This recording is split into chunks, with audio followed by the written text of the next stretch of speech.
정의당 대변인 최석입니다. 오늘과 내일은 4.3 보궐선거 사전투표일입니다. 평화당 대표가 민주당 대표가 성산 정의의 깃발 아래 모입니다. 창원 성산에 개혁 블록이 형성되었습니다. 4.3 보궐선거는 대한민국 역사를 부정하는 반자유한국당 전선으로 싸우는 것입니다. 두려움에 떨며 무릎 꿇고 있는 한국당에 자비는 없습니다. 역사를 부정한 자에게 내일의 희망은 사치입니다. 한국당의 몰락은 성산에서 시작될 것입니다. 자유당은 여전히 친일을 청산하는 반민특위에 동조하지 않으며 5.18을 부정하고 정부의 무능함에 사랑하는 가족을 잃었던 유가족을 능멸하고 자라난 아이를 건강하게 키우는 데 필요한 유치원 개혁을 방해하고 있습니다. 이제 이런 한국당을 처벌하는 몫은 유권자에게 달렸습니다. 가까운 투표소를 찾아 선거인 도장을 찍으시면 됩니다. 정의를 위해 더 나은 내 삶을 위해 투표를 부탁드립니다. 선거철이면 거리를 걸을 때 주의가 필요합니다. 여름철 아스팔트에 짝다가 붙은 것마냥 선거철이면 길바닥에 달라붙어 값싼 무릎으로 표를 구걸하는 자유한국당 후보들이 있기 때문입니다. 현재 보행 중 주의가 필요한 곳으로 발견된 곳은 창원 성산입니다. 보수의 힘을 모아주십시오 라고 외치며 길바닥에 엎드려 애걸하며 표를 구걸하는 후보가 발견되고 있습니다. 고친다고 고쳐지진 않겠지만 대대적인 보수가 필요한 곳은 망언으로 얼룩진 자유한국당입니다. 너무나 납작 엎드려 주위에서 보지 않으면 발견이 안 될 정도입니다. 걸을 때 자유한국당 후보를 밟지 않도록 주의가 필요합니다. 죄를 짓고 무릎 꿇은 무한 반복적인 무릎에 더 이상의 표를 줄 유권자는 없습니다. 무릎 나가기 전에 지금이라도 털고 일어나 정직한 새로운 삶을 향해 걸어나가시기 바랍니다. 너무나 많은 죄를 지어 전가를 하나하나 열거하기도 힘든 두 전직 대통령을 가진 자유한국당에서 민주화 투쟁으로 얻은 여영국 후보의 전가를 이유로 공격하고 있습니다. 범죄로 가득한 자유한국당에서 많은 범죄자들을 보고 배워 정치를 하고 있기에 진짜 진정한 정의가 뭔지 모를 수도 있다는 생각이 들어 전희경 대변인에게 한마디 합니다. 도둑은 타인의 재물을 탐하여 담을 넘다 상처를 입습니다. 그러나 도둑을 잡는 경찰은 국민의 재산권을 지키기 위해 도둑과 싸우다 상처를 입습니다. 주변에서 타인을 위해 헌신하고 희생하며 국민을 위해 진정으로 정치한 이들을 본 적이 없기에 모든 전과가 자신을 위한 탐욕과 과오로 생긴 것이라 오해할 수 있습니다. 이해합니다. 무경험에서 오는 오류입니다. 자유한국당 전희경 대변인이 물었습니다. 정의란 무엇인가? 권력의 폭력 앞에 굴하지 않고 힘없고 나약한 이를 위해 저항하면서 생긴 전과가 정의입니다. 시민의 진료권을 보장하기 위해 막무가내로 진주의료원을 폐쇄하겠다는 홍준표, 아이들의 밥상까지 뺏겠다는 홍준표 등과 싸우면서 생긴 전과가 정의인 것입니다. 이명박근혜 대통령처럼 자신의 즐거움과 안락함을 위해 추악한 죄를 지은 전과가 불의인 것입니다. 자유한국당 정치인이 한 번도 경험해 본 적 없는 국민을 위한 삶, 나보다 약한 자를 위한 삶, 꿈꿔본 적도 상상해 본 적도 없는 삶을 살아온 정치인, 여영국의 삶이 정의입니다. 한미 정상회담이 4월 10일 워싱턴에서 열리기로 확정되었습니다. 환영합니다.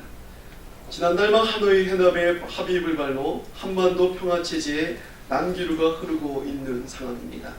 그러나 북미 양 정상의 한반도 평화체제 수립 의지는 확고하다는 것이 드러난 만큼 우리 정부가 이번 정상회담에서 중재의 묘를 다시 한번 발휘해 주기 바랍니다. 한반도 평화 문제를 두고 한미 간 공조체제에 균열이 것이 아니냐는 의문이 제기되기도 했었습니다. 이번 정상회담으로 그 같은 우려 역시 불식되기를 바랍니다. 김학의 전 차관의 특수강간 사건 은폐는 검경의 부실서와 더불어 권력의 비호가 없으면 불가능했다는 것이 명백해지고 있습니다. 사건 핵심 담당자인 건설업자 윤종철 씨가 이 사건의 지난 권력의 실세에 최순실과도 관계가 있다고 측근에게 실토했다고 합니다. 그러면서 본인이 입을 열면 여러 사람이 피곤해진다고 말했다고 합니다. 김학의 법무부 전 차관은 최순실 인맥으로 불리며 박근혜 정부에서 차관직에 올랐습니다. 최순실, 박근혜 정권의 최대의 수혜자라면 그런 김학의도 울고 갈 사람이 누굽니까? 현 자유한국당 황교안 당대표밖에 없을 것입니다. 황교안 자유한국당 대표는 최근 전당대회에서 탄핵 정권의 충복임을 자랑스러워하며 본색을 드러냈습니다. 박 전 대통령 탄핵을 부정하는 발언을 연일 쏟아내는데요. 이미 가짜뉴스로 판명난 최순실 태블릿 PC 조작설까지 지지하는 발언을 서슴지 않았습니다.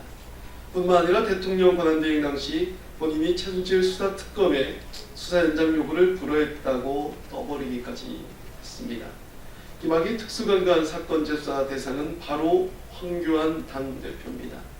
당시 권력이 특수강간 사건을 축소하고 은폐하는 과정에서 김학의 전 차관의 직속 상관이자 최순실 박근혜 탄핵 정권의 핵심 신복인 황교안 대표의 개인 여부를 밝히는 철저한 수사가 필요합니다.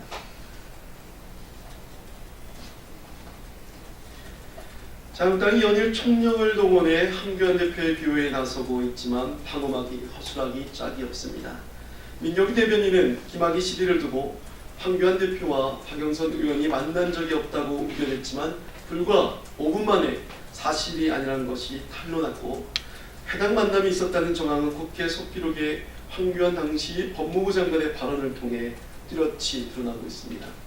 이쯤 되면 황교안 대표를 어거지로 비호해야 하는 주변인들이 가엽게 여겨질 지경입니다.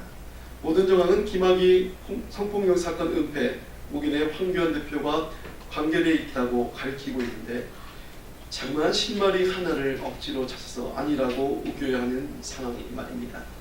황교안 대표는 어제 취임 한 달을 맞아 SNS 계정에 봄이 오고 꽃이 핀다면서 모든 어려움을 극복할 수 있다는 글을 남겼습니다.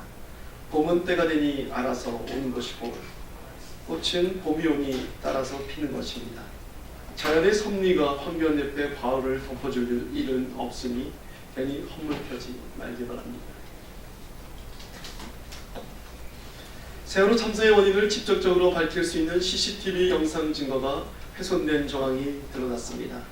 참담한 심정을 감출 수가 없습니다. 당시 CCTV에는 참사 순간의 상황은 담기지 않아 침몰 원인 등 세월호의 진실을 밝히는데 여전히 어려움을 겪고 있습니다. 그런데 증거가 의도적으로 조작된 것이라며 세월호의 수사는 원점부터 다시 시작되어야 합니다. 사회적 참사 특별조사위원회는 해군과 해경이 사전에 세월호 내 영상 저장 녹화 장치를 수거한 뒤 다시 이를 연출한 의혹이 있다라고 밝혔습니다.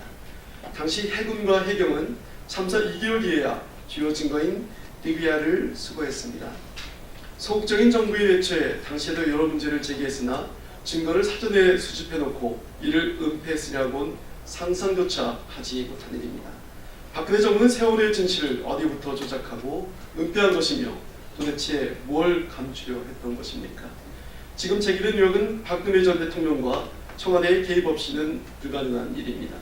아울러 자유한국당 황교안 대표 또한 당시 법무부 장관으로서 세월호 수사에 외압을 행사했다는 의혹을 받고 있고 총리로서 세월호 문서를 대통령 기록물을 봉인한 장본인입니다. 연관된 자들 모두 책임을 피할 수 없을 것입니다. 진실을 밝히는 새로운 차원의 방안이 필요한 시점입니다. 곧 세월호가 침몰했던 4월이 다시 돌아옵니다. 진실을 감추려는 세력은 여전히 존재하지만 매년 돌아오는 4월의 시간처럼 진실은 계속해서 대한민국을 찾아올 것입니다. 정의당은 2014년 4월의 마음으로 돌아가 세월의 진실을 규명하는 노력을 다시 시작하겠습니다.